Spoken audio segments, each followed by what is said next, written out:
clicking. Video isn't there, but I would assume that we're on. Well, hello and welcome to the House Geeks Real Estate Show, where you'll learn the smarter way to buy and sell homes. Today's show will be on equity building, which will be useful for anyone who owns a home, anyone who's looking to sell a home, or anyone who's looking to buy a home. So pretty much everybody who's not renting or looking to, something like that. So why not hang out with us for the next few minutes and be a house geek with us? First, we'll explore it from a buyer perspective. Then we'll explore it from a seller perspective. We also have a class coming up, and that will be Wednesday the 22nd at 6:30 at the Richfield American Legion. Come hang out with us and learn the tools, tactics, and techniques for today's market conditions. Remember, check out our webpage and our YouTube pages to explore these topics in a little more detail and learn some current market stats. I think our YouTube page is up to about 100 videos as of now. A lot of informative videos, a lot of stats videos. Again, useful for anybody looking to buy, looking to sell, or anybody who currently owns a home. Kirk, you ready to do it? So pretty much anybody who is interested in, who does want to own some sort of real estate in and around the Twin Cities.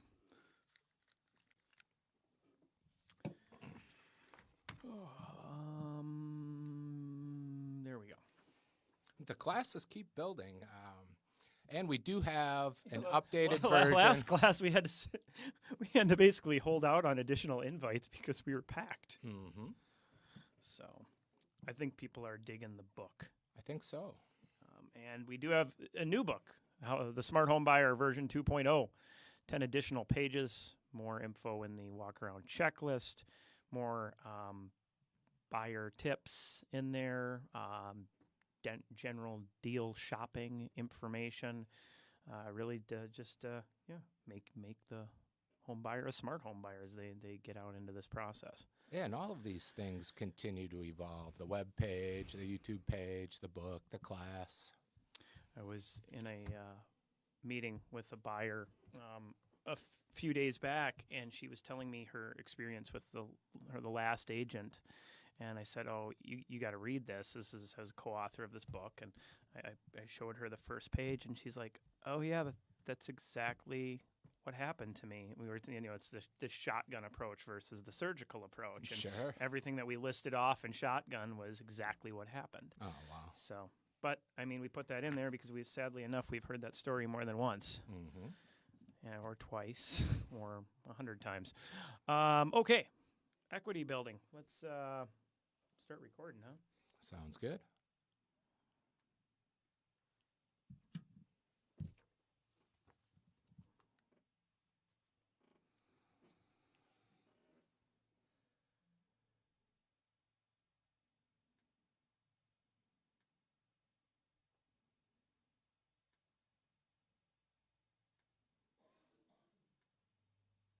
So many windows open.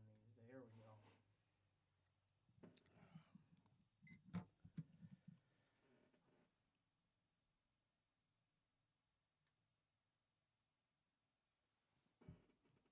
Welcome to the House Geeks Real Estate Show, sponsored by Bricks Real Estate, iLoan Home Mortgage, Network Title, and James Tolson with Country Financial. I'm Kirk Duckwall. Joining me is Chad Vandelot, and we are the House Geeks. Come be a House Geek with us for a little while and learn the smarter way to buy and sell real estate, or, like we're going to be talking about today, building equity in the real estate that you may be buying or selling.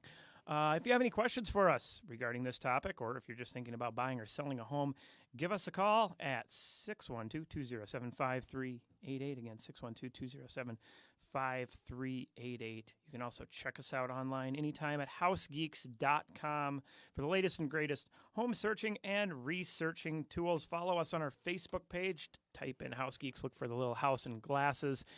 You can see their upcoming classes, events, and watch us record live most Tuesdays around the noon hour. Talking about classes, we do have an upcoming class Chad, I can't remember the date. I know where it is. It's at the It's- Richfield American Legion. Yeah, Wednesday, the 22nd of May at 6:30, again at the Richfield American Legion. Yeah, if you want to learn the tools and tactics and techniques to become a smart home buyer, one of the things that we put in that book is, an experienced home buyer in their life may purchase, 3 or 4 houses. We probably did that last month. So come learn at no cost from us and the things that we've found that are helpful to keep you at the top of your game, basically, as you're out there in today's market. I mean, if the last time you bought a home was 10, 15, 20 years ago, a lot of things have changed. I mean, a lot of things have changed in the last 3 to 5 years. So it's always good to know what's going on. And heck, A lot of things have changed in the last 3 to 5 months that is true. as far as the market is concerned. Yes. Any attendees will also receive a free copy of our book, The Smart Home Buyer.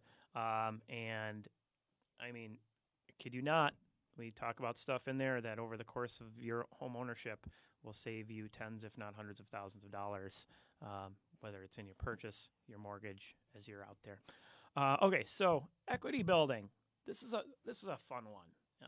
I think, there's who doesn't like to make their house or their property worth more money,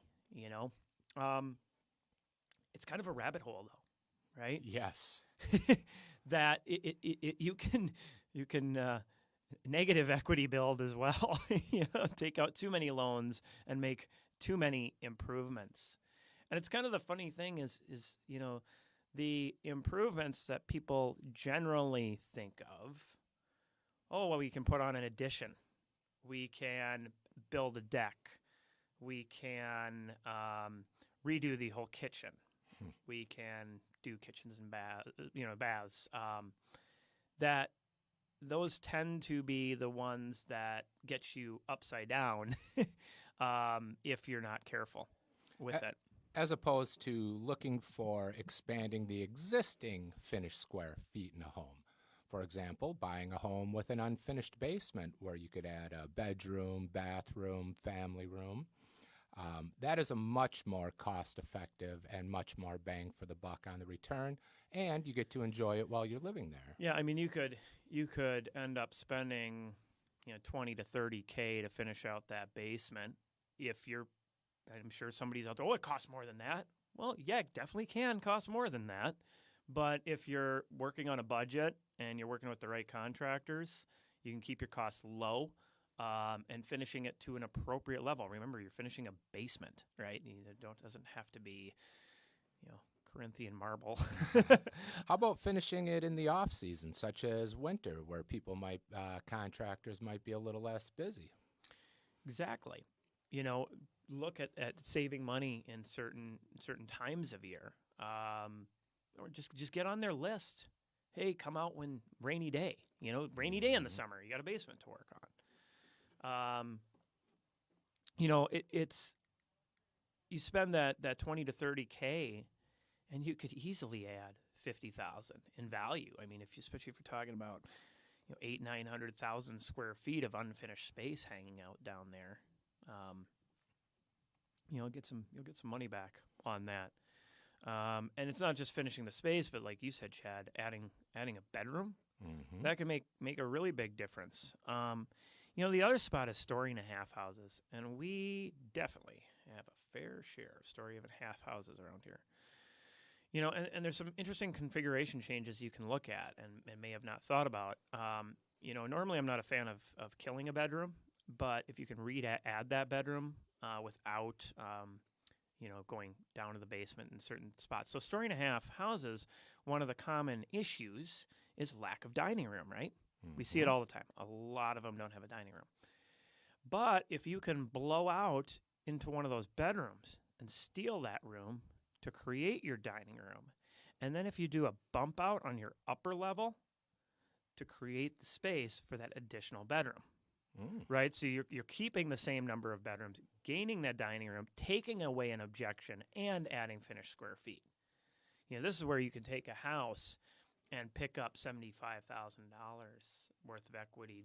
Obviously depending on where you are and what it is, but you can pick up serious equity very fast. Yes, it's going to cost some money to do that kind of work too, but it's a matter of shopping around. Something else we're seeing more of with investors is them purchasing the split entries or bi-level homes and opening them up a little bit as far as creating a open concept with the living room, dining room, kitchen by opening up that wall that typically separates those. And typically it's not load bearing, right? It's pretty Which needs to be done by a contractor who knows what the proper way to. You're saying don't just go at it with a hammer and a crowbar? If you own a Sawzall, I wouldn't put it to your wall.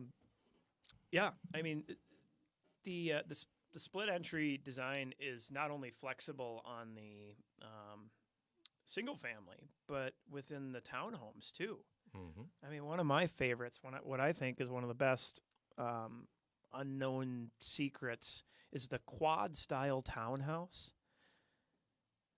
Constantly, you'll see agents say 2-bedroom, 2-bedroom. Almost every one of those is a 3-bedroom. There's a room downstairs that can act as a family room, but there's also a closet in it, and it can act as a 3rd bedroom. That actually serves the purpose of equity more than that family room does. And making that jump from a 2-bedroom to a 3-bedroom, now maybe that means putting up a wall with a door to separate out. Sometimes that family room's so big you can actually chop it. I saw one guy, he took that family room and chopped it into 2 bedrooms. Oh, wow. Right? So in 1 year worth of time, he was able to sell his place for 25 G's more, and he only spent like $3 or $4 grand to get the wall and everything done and the electrical. Wow. So, I mean, that is easy equity. And, that's every situation is unique, but, you can pick up bedrooms without necessarily spending a lot of money. So, shy away from just jumping on additions or 3-season porches. You just don't get your money back usually right away on that kind of expenditure. That's more for your own enjoyment. Especially in today's if you are looking to spend a lot of time, many years in that home, and you want that for your own personal enjoyment, that is your decision. However, the way that labor rates are right now, those additions are really expensive. Yep. Yeah, another interesting one, lack of garage, right? I was at a property over in it was Miriam Park neighborhood, St. Paul. That lack of garage, that was the Achilles heel, right? But put the garage back up, and my assumption is, spend 20-ish on the garage, 25, and boom, you're up 40 on the overall package, just like that.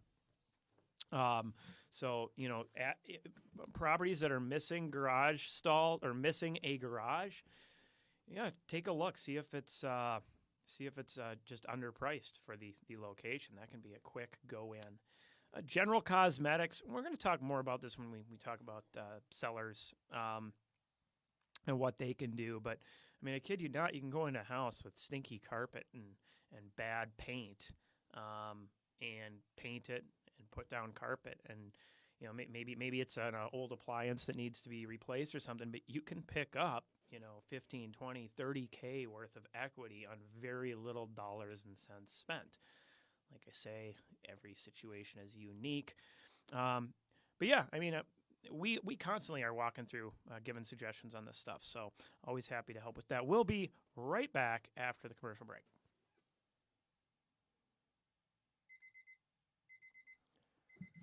Down to the wire. Those last 2 minutes took a lot longer. When you put up 2 minutes, I thought I talked for a little longer than I did. I don't know if those statements can go with each other. You talked longer. Yeah, you never go all that long. I don't. I'm the rambler. Let's see. I just got a flashback of the song "Ramblin' Man" in my head. That's kind of Who was that? Was that the Allman Brothers? Sounds about right. Ready? Mm-hmm. Welcome back to the House Geeks Real Estate Show. Come be a house geek with us for a few more minutes. We're talking about equity building today. Equity building is great information to know how to do it and know how to do it right for anybody who is looking to buy a home, looking to sell a home, or is in a home. As we said, the only people that this probably doesn't apply to is long-term renters. Of course, I have seen situations where long-term renters will do equity building for their landlords by making improvements. So we were talking about general cosmetics. It's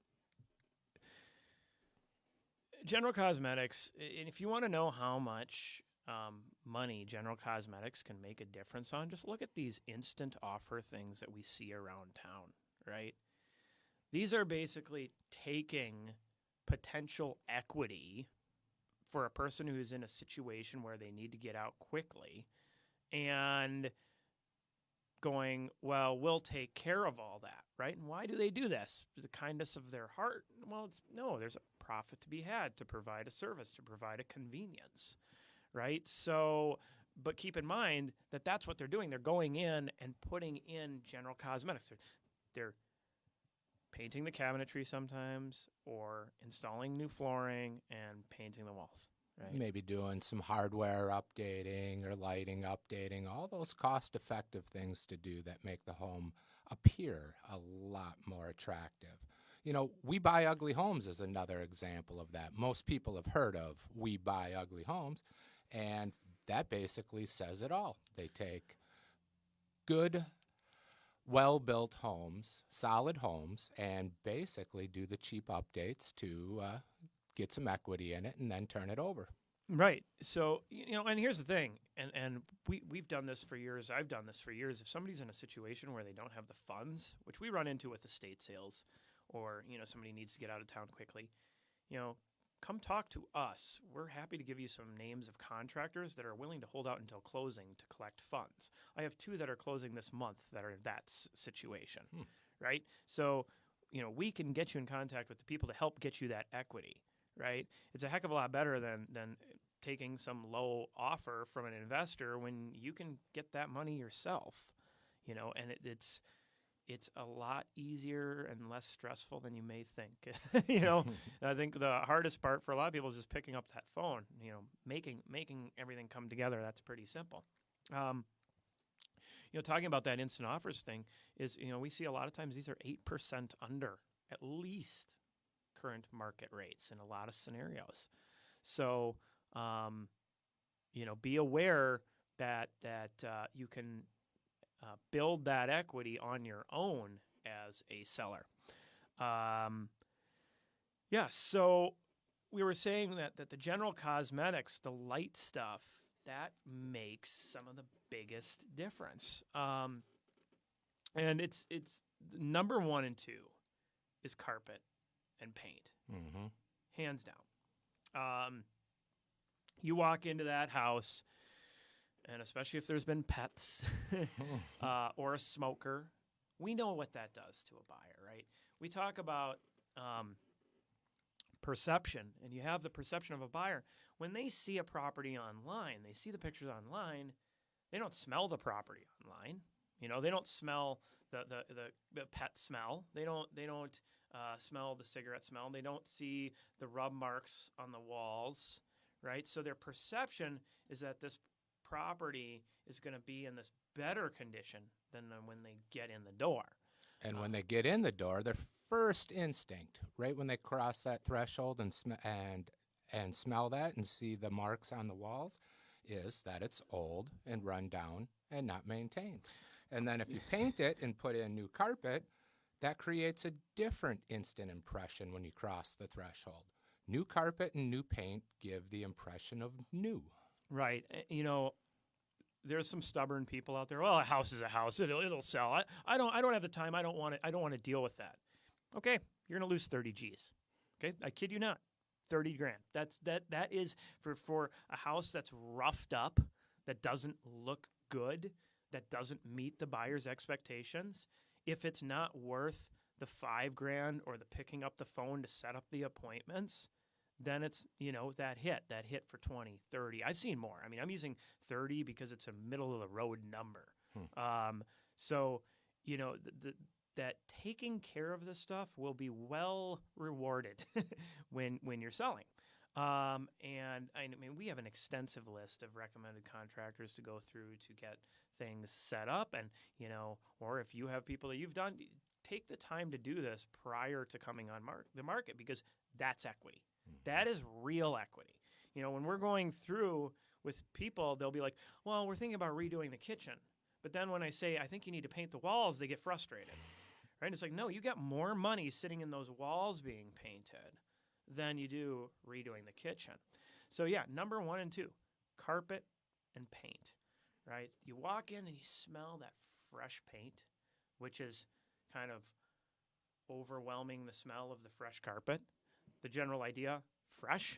Fresh and new. Fresh and new. The other one that we almost overlooked is decluttering, and that's free. And you got to do it anyway. Yeah, you have to move, so you have to pack up your stuff, put it in boxes. So why not start a little early and get a jump on everything, get it packed up and stored in your garage. Maybe rent a pod or maybe rent a storage unit, and make those pictures for your home when you get your listing look a lot. Each room will look a lot bigger when there's less stuff in there. Well, when you're talking about the decluttering and why this is so important is people are fine typically, not always, but people are fine once they get their foot in the door a lot because there's spatial perception. But when you start hogging up your wall space with, 15 photos of the kids and grandkids, and then a stand, and a big chair, and then a stand, and then a couch, and then a lamp, and then a plant, and then the cat bed, and then and you go all the way around the room. When you take the pictures of the room, it's going to make that room seem really, really small, right? And even though we put the specifications in there, 90% of buyers are not going to pay attention to those room sizes. They're going to do what we've talked about in the book, the shotgun approach, your point picture clicking. Picture clicking, right? Yes, a smart buyer will not do that and will look beyond it, but you got to be prepared for getting as many people interested as possible, and that's where decluttering really comes in. And really keep in mind that the first showing doesn't happen at the house. The first showing happens online. And the second. And the second. Good point. Good point. And it usually happens because of the pictures. You got it.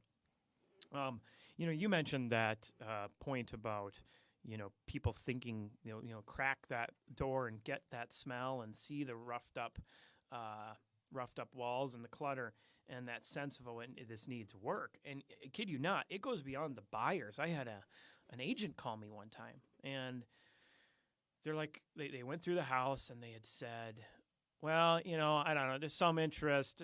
The place needed a lot of work. I'm like, okay, what do you mean by that? Well, one of the doors wouldn't close all the way, and the shower curtain rod looked like it had come loose, and there was some scuff marks coming up the stairs. That was a lot of work in that agent's mind. Now, I did ask them. I said, that's a lot of work. And they go, well, no. But it's run down. Right. Yeah, exactly. It's not a lot of work. It's simple. It's easy. It's quick fixes. But it was those little things that killed it for that buyer, killed it for that agent. I mean, you'd hope that the agent could look beyond that. But, sometimes they get sucked in by human nature as well. And that's why we really focus on flooring, paint, hardware, and good lighting. Yeah, an easy one. Let's redo the whole kitchen. No, enamel the cabinets. Easy one, Unless, of course, you got the delaminating, stick-on cabinetry stuff. That's kind of a hard one to enamel. But yeah, I mean, what you're trying to do with equity building is look for the cost-effective update that you're just trying to get it ready for the next person to come in there. And stick with long-term trends, neutral colors, grays, taupes, those kind of things, oil rub bronze, and brushed nickel hardware. Yeah, it's subway tile. Subway tile. What does that go back to the 1800s? Right? Enameled white cabinetry, white trim, natural woodwork. Luxury vinyl plank has become a really popular, cost-effective update these days. It has. Once again, though, be careful with the colors you choose. I mean, come on. We know every time we walk into a house when it's been updated. You know, like you walk into the bath and you see the green countertops, right? Yeah, late 80s, early 90s. Yep, you know. And then you get into the marble, right? And, okay, late 90s, early 2000s. So if you do that long-term trend, that'll be best for you. All right, thanks for tuning in. If you have any questions for us, looking to buy or sell a home, 612-207-5388. We'll be back next week. Down to the wire. Half a second. All right, Facebook. Let's see. Got to click on the right one here. There we go. See you next week.